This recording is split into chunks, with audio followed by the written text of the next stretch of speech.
오늘은 그 방언이라는 주제를 다루고자 합니다. 방언은 논란이 많은 주제죠. 교단, 교파별로 인정하기도 하고 부정하기도 합니다. 성경적 논의가 많이 있지만은 서로 주장하는 성경 구절의 해석이 다 달라요. 방언 기도를 이해하려면은 영혼의 활동 이해가 우선입니다. 우리의 영혼은 마인드와 하트로 구성되어 있잖아요. 마인드는 지성, 오성, 이성, 하트는 의지로 구성되어 있는데 이 마인드의 지성은 IQ, 지식 이런 걸 얘기한다면은 오성은 선악을 인식하고 판단하는 거, 이성은 분별, 그건 how 어떻게 할 것인가 그런 것들이죠. 이 하트의 의지는 오성이 판단한 것을 선택하고 또 오성의 명령에 따라 길을 기우기도 하고 오성의 판단을 받아들입니다. 그러니까 의지는 독자적으로 판단할 수 없잖아요. 그렇지만은 행동 주체예요. 그 부분이 굉장히 중요한 부분인 거예요. 행동 주체라는 거. 그리고 그 영혼의 그 하이 개념으로 마인드에는 그 상상과 환상과 감각적 기억이 있습니다. 의지로는 감정이 있는 거고. 근데 제가 여러분에게 그 이 영혼 부분을 매 강의 때마다 다루는 이유가 있어요. 영적 세계는 영혼과 연결되어 있기 때문에 필수입니다. 침묵 기도도 방언도 모두 영혼에서 이루어지는 거예요. 그러니까 영혼 부분을 이해하지 못하면은 영적 세계의 설명을 이해할 수가 없어요. 우리가 영적 세계를 사는 사람이잖아요. 저는 여러분들이 이런 시간을 통해서 영혼에 대한 바른 이해함이 형성되어야 된다고 봐요. 한번 정리해 놓으면은 우리가 영적에 관련된 모든 책이나 강의를 들을 때 도움이 많이 됩니다. 그 방언을 설명하기 위해서 제가 영혼을 그 집으로 예를 들어볼게요. 그 영혼이란 집이 있습니다. 근데 그 안에 네 개의 방이 있어요.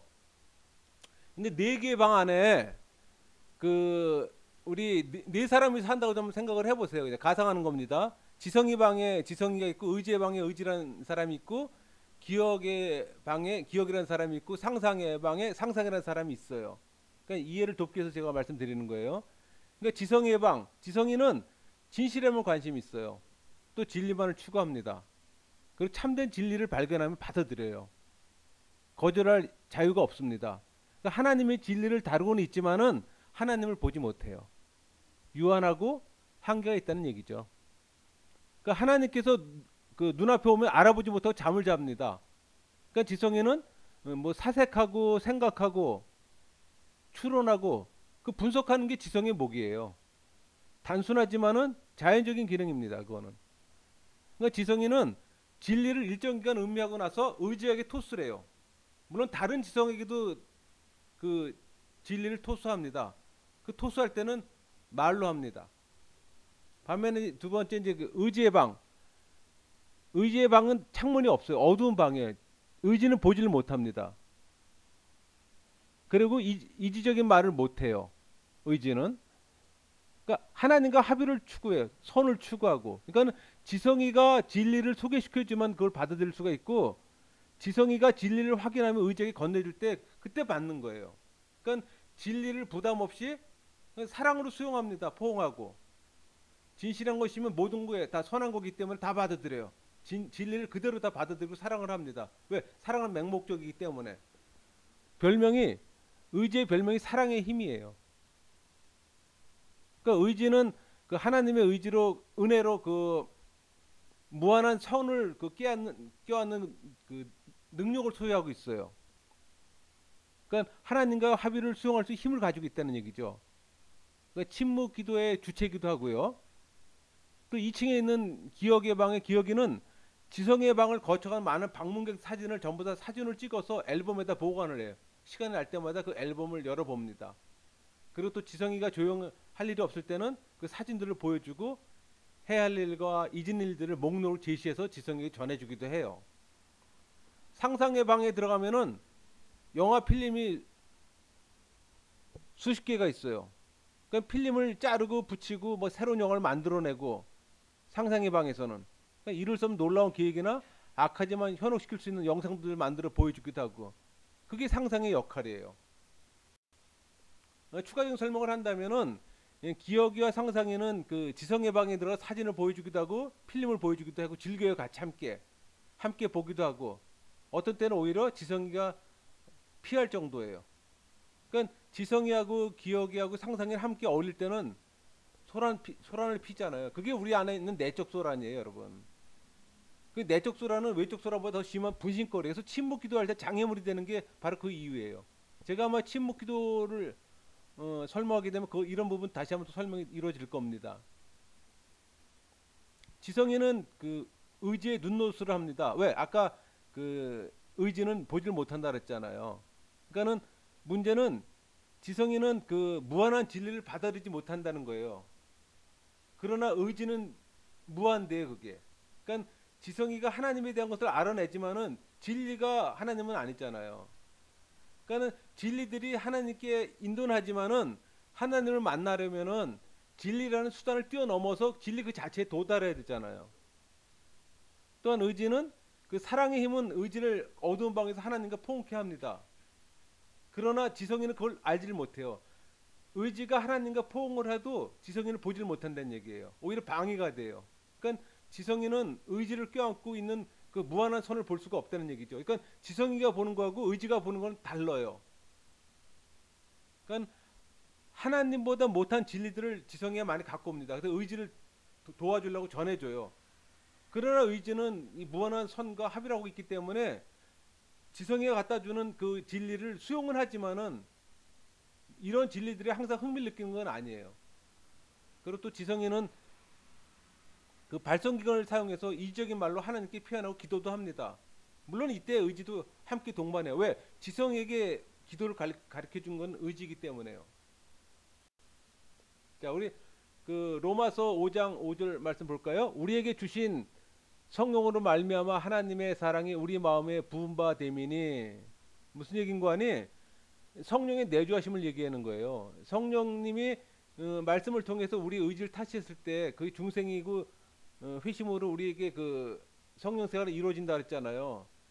그러면서 우리 안에, 우리 하트 안에 그 성령님이 내주하고 계시잖아요. 이걸 표현한 게 5장 5절이에요. 그럼 8장 26절은 이와 같이 성령도 우리의 연약함을 도우시나니 우리는 마땅히 기도할 바를 알지 못하나 오직 성령이 말할 수 없는 탄식으로 우리를 위하여 친히 간구하니라. 이 얘기는 무슨 얘기인가 하니 우리가 그 기도할 때 우리 그 하트의 의지가 기도할 때 지성의 역할이 없다는 얘기예요. 그러니까 지성이 표현할 수가 없는 거예요, 그거는. 그리고 고린도전서 14장 14절 내가 만일 방언으로 기도하면 나의 영이 기도하거니와 나의 마음은 열매를 맺지 못하리라. 이 얘기는 무슨 얘기인가 하니 그 나의 영, 나의 그 하트의 의지가 기도할 때 나의 마인드는 작동을 하지 않는다는 얘기예요. 당연히 작동을 하지 않으면 열매를 맺을 수가 없죠. 그러니까는 의지가 하나님의 현존을 체험하고 그 소리를 내야 되는데 지성에 잠자고 있어요. 그러면 소리를 내는 건 지성의 목이잖아요. 그러니까는 목소리로 기쁨을 표현할 때 문제가 생기는 거예요. 의지하고 지성이가 같이 기도하면서 같이 이루면 상관이 없는데 지성이가 잠잘 때 의지가 하나님의 현현을 경험하게 되는 거예요.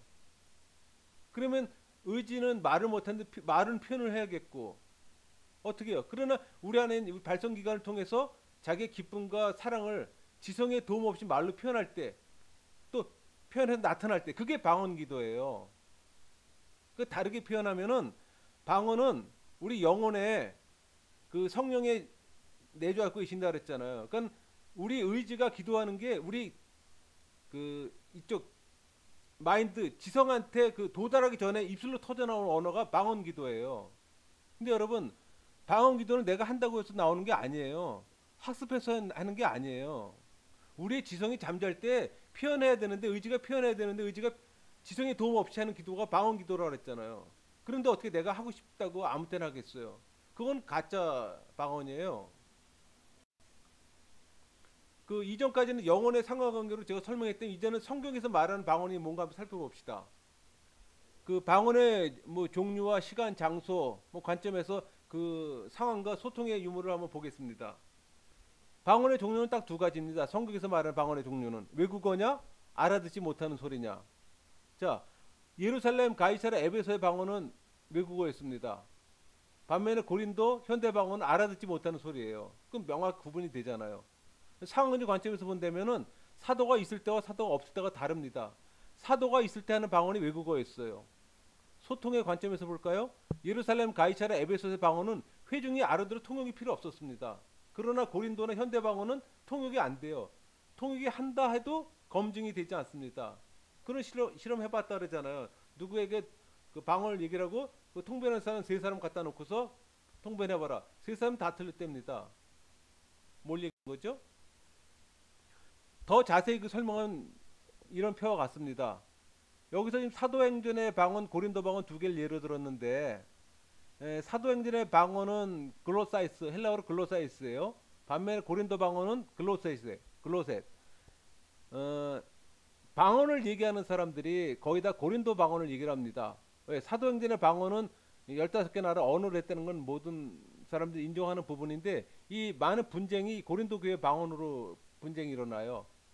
그 사도행전의 고린도 교회 방언을 보기 전에 사도행전의 방언을 보게 되면 무슨 어떤 기준이 생기겠죠? 15개 나라 언어다. 통역이 필요 없었다. 모두가 알아들었다. 복음이 선포되었다. 이 방언 사용이 기도가 아니고 복음 전파했어요. 그리고 사라졌다. 교회 덕이 되었다. 몇 사람만이 받았다. 사도들이 함께 있었다. 배우지 않았다. 반면에 고린도 교회 방언은 어떻습니까? 알 수가 없다. 통역을 하지 못했다. 아는 자가 없다. 기도한다고 했다. 그러니까 사도행전의 방언과 틀린 게 사도행전의 방언은 복음 선포라면은 고린도 방언은 기도한다고 표현되어 있습니다. 그리고 곧 사라지게 되었다. 덕이 되지 못했다. 전혀 알 수가 없다. 두 개 지금 비교가 되죠. 많은 사람들이 방언을 말할 때 고린도 교회를 예를 많이 듭니다. 근데 여러분 당시 고린도 상황은 우리가 모범으로 삼을 만한 교회가 되지 못했어요. 가장 문제가 많은 교회로 검증되지 않은 은사로 교회 문제가 많이 야기되었던 교회였어요. 저 한국교회 방언 볼까요? 하늘의 언어랍니다. 어느 분이 알 수 없는 소리예요. 하늘의 언어로 표현해요. 자, 가짜 통역이 있다. 알 수 없다. 기도한다고 한다. 더 확대되었다. 덕이 되지 않는다. 다수가 학습 방언이다. 성경에서 방언으로 기도하는 사람은 없었습니다. 방언을 설교하고 복음 전하는 사람은 많았습니다. 성경의 98%가 방언 설교예요, 여러분. 예는 있었습니다. 예고 고린도전서에서는 사적 기도가 없었어요. 공적 기도였었어요. 공적 기도에서 방언 나왔던 거예요. 그때 통변이 있어야 된다고 사도 바울이 얘기했잖아요. 그러면 문제를 성경적으로 다시 한번 생각해 보겠습니다. 많은 사람들이 사도행전의 그 방언은 뭐 전부 다 외국어로 인정했으니까 그건 얘기할 필요 없고 많은 사람들이 방언하는 사람들이 주장하는 부분이 고린도 교회의 방언이잖아요. 자, 그럼 고린도 교회의 방언을 가정을 해놓고 한번 저기 볼게요. 고린도 교회의 방언이 외국어였다면은 그 오늘날 교회의 방언이 전부 다 잘못된 거네요.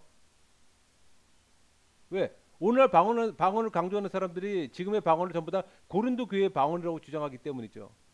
자, 두 번째, 고린도 교회의 방언이 사람의 영이 하나님께 비밀을 인도하는 것이었다면, 그러면 저기 사도 바울이 잘못한 거죠. 왜? 남의 비밀 기도를 통역하라고 다시 알아듣게 하라고 다그쳤으니까요. 개인에게 유익한 방언을 성령께서 그치게 할 이유를 설명할 수는 없잖아요. 자, 세 번째, 고린도 교회 방언이 가짜였다면, 그럼 고린도 교회 방언을 근거로 따라하는 현대 교회 방언도 모두 가짜가 되는 거예요.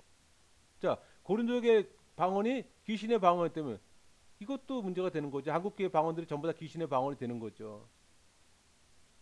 성경을 더 정확히 살펴보자면은 현대 교회 방언을 신학적으로 정당화할 수 있는 어떤 근거도 없습니다. 고린도 교회 방언이 외국어건 영의 기도건 가짜 방언이건 귀신 방언이건 어느 것을 할지라도 교회가 용납할 수 없는 일들이에요. 이러한 방언을 어떻게 정상적인 교회가 분별 없이 수용한다는 거 생각해 봐야죠. 자, 그 14장 2절 말씀 볼까요? 고린도서 14장 2절. 방언을 말한 자는 사람에게 하지 아니하고 하나님께 하나니 이를 알아듣는 자가 없고 영으로 비밀을 말함이라. 여기서 지금 말하는 방언은 헬라어로 글로셋이에요. 글로셋. 알아듣지 못하는 소리. unknown tongue. 14절 볼까요? 내가 만일 방언으로 기도하면 나의 영이 기도한다고 하지만 나의 마음은 열매를 맺히지 못하리라. 여기서 쓰는 헬라어 단어도 글로셋이야, 글로셋. 알아듣지 못한 소리입니다. 근데 14절에 보면은 만일이란 거하고 하지만이란 가정법이 들어가 있어요. 정확한 번역이 필요하겠죠? 이 가정법으로 기록된 이 문장은 바울이 그 방언으로 기도했다는 것이 아니라 만일이라는 말을 사용한 가정법 문장은 바울이 그러한 기도를 하지 않았다는 게 분명한 거예요. 역접이잖아요. 부정적인 측면이잖아요. 왜냐하면 자기 마음에 아무 열매가 없대요. 그럼 할 필요가 없잖아요. 요건 저기 다음 절에서 다시 한번 다룰게요. 자, 18절 볼까요? 14장 18절. 내가 너희 모든 사람보다 방언들을 더 말함으로 하나님께 감사하노라. 여기서 방언들은 글로사이스, 외국어의 외국어들. 순접이죠. 그 다음에 14장 22절 보세요. 그러므로 방언을 믿는 자들을 위하지 아니하고 믿지 아니한 자들을 위한 표적이나 예언은 믿지 않은 자들을 위하지 않고 믿는 자들을 위함이라. 여기서도 마찬가지 글로사이 외국어예요. 여기서 지금 14장 22절에 믿지 아니한 자들을 위하는 표적이라고 지금 표현되어 있잖아요. 원래 방언은 성령 세례 받은 사람들이 받는 하늘의 은사잖아요. 그렇다면은 성령 세례 받은 사람이 방언을 할 때 믿지 않는 사람들이 그게 부러웠던 거예요. 아, 하나님 성령 세례 받은 사람들의 모습이 저런 표적이구나. 그런 용도라는 거예요. 제가 지금 이 방언에 대해 얘기를 하지만은 성경에서 말하는 방언의 은사담을 제가 부정하거나 격화시킬 생각은 전혀 없습니다. 왜? 방언은 방언 나름대로 가치를 지닌 성령의 은사입니다. 제가 강조하는 거는 참 방언과 거짓 방언을 구별해야 된다는 얘기예요. 성경에 분명히 방언이 있습니다. 부정하는 거 아니에요. 근데 여러분, 방언에 관련된 말씀을 조금만 성경에서 연구하게 되면은 쉽게 알 수가 있어요. 방언의 참과 거짓을. 근데 문제는 맹신적으로 수용한다는 게 문제라는 거예요, 여러분. 자, 아까 말씀드렸던 14장 14절. 내가 만일 방언으로 기도하면 나의 영이 기도한다고 하지만 나의 마음은 열매를 맺히지 못하리라. 사도 바울이 지금 얘기한 겁니다. 14장 14절은 고린도서 사도 바울이 쓴 편지이기 때문에 지금 사도 바울이 얘기하는 건 뭐냐면은 방언 기도가 하트로만 드리는 기도라는 얘기예요. 그러면 자기의 그 이해와 깨달음이나 인격 변화가 전혀 영향을 주지 못합니다. 그런 기도는. 그러니까 말하자면 내가 방언으로 기도하는 것은 하트와 관계될 뿐이지 마인드는 활동하지 않더라도 여전히 그대로 있다는 얘기예요. 그러니까 바울이 주장하고자 하는 바는 뭔가 하니 마인드와 하트가 함께하는 기도가 더 귀한 기도란 얘기예요. 근데 우리가 방언을 기도하게 되면 이 마인드는 잠자고 있고 하트의 의지만 움직이는 거예요. 하트가 의지로만 움직이게 되면은 그 기도 자체가 우리 인격 변화에 아무 영향을 주지 못한다는 얘기예요. 어떤 이해함이나 깨달음을 주지 못한다는 얘기예요. 그런 거 왜 하냐는 얘기예요. 근데 문제는 뭐냐면은 이거 다 하나님의 선물이잖아요. 하나님 주 선물 사용해야 됩니다. 중요한 건 뭐냐면 모든 사람이 왜 그 성경의 그 많은 은사 중에 왜 유독 방언의 은사만을 강조하는가? 그거 한번 생각해 볼 수 있잖아요. 근데 여러분 그 이유가 있어요. 방언을 자꾸 그렇게 주장하는 이유는 뭐냐면은 성령 세례 받은 사람이 받는 은사라고 그랬잖아요. 그럼 내가 방언을 한다면 난 성령 세례 받은 거야. 난 구원 받은 거야. 저는 그런 거 볼 때 참 구원의 길은 넓구나. 성경에서는 구원의 길은 좁다고 얘기하는데 저렇게 쉽게 아무나 다 할 수 있는 여러분 그런 식의 방언은 마음만 먹으면 누구나 다 할 수 있습니다. 학습 방언 해갖고 못하는 사람 어디 있어요?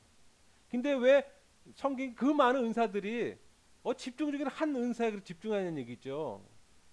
근데 잘못된 가르침이 있습니다. 성령 세례 받은 사람이 받는 방언이니 방언을 하게 되면 모두가 다 성령 세례 받았다.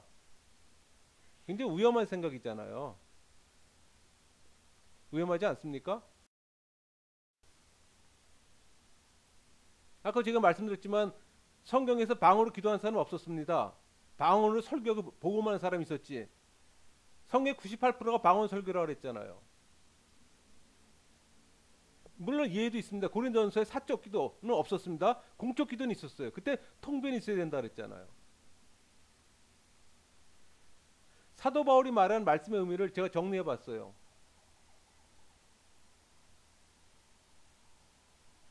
신령한 것을 사모하라. 예언하기를 사모하라. 방언을 사모하지 말라. 영의 기도를 말하지 말라. 방언으로 영의 기도를 하지 말라는 얘기는 뭐냐면 그 방언을 영의 기도를 하지 말라는 건 뭐냐면 우리 영혼이 마인드와 하트가 동시에 움직여야 되는데 여긴 지금 하트만 움직이잖아요. 그러면 올바른 영혼의 기도가 아니에요, 여러분. 그 방언으로 기도하지 않았다. 왜곡을 금하지 말라고 했다. 통역했던 사례가 성경에 없다. 우리에게 시사하는 바가 있어요, 여러분.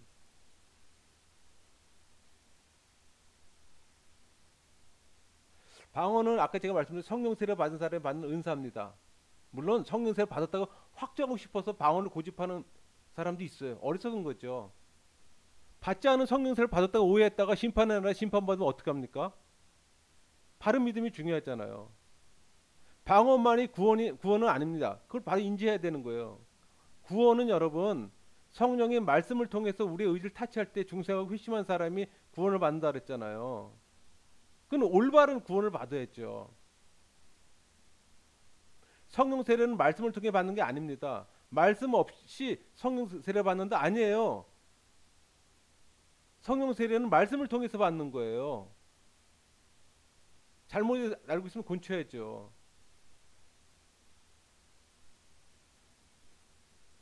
잘못된 믿음, 올바로 알지 못하는 믿음은 어떤 결과를 초래 무지와 맹신을 초래하잖아요. 교회를 오랜 동안 다녀도 종교 생활하잖아요. 신앙인의 삶이 아니라 종교인의 삶이잖아요. 이 땅 가운데서 아무 상관이 없어요. 50년, 100년을 그렇게 살아도. 문제는 심판의 날에 예수님 심판대 앞에 섰을 때 내가 바른 믿음 갖지 못했을 때 그 문제 어떻게 감당할 거예요? 내가 올바른 구원을 받지 못했을 때 그거 어떻게 감당할 거예요? 성령 세례 받지 않았는데 받았다고 거짓으로 알고 있을 때 그거 어떻게 감당할 거예요? 늦어도 바르게 하는 게 중요하잖아요. 왜? 바른 믿음이 구원의 길에 이르기 때문에. 오늘 제 강의를 통해서 제가 그 방언을 진짜 짧은 시간에 엑기스로만 제가 지금 강의를 했습니다. 얼마만큼 이해하면 형성될지 모르지만은 뭐 강의가 길다고 해서 뭐 깊은 이해함이 생긴다고 저는 보지 않습니다. 비록 짧지만은 핵심적인 코어만 여러분들 전했기 때문에 여러분들의 이해함이 바르게 형성된다면은 여러분이 방언에 대한 잘못된 이해함이 있었다면은 고칠 수 있는 기회가 저는 될 거라고 분명히 생각합니다. 여러분 모두가 방언에 대한 바른 이해함이 형성되기를 소망합니다.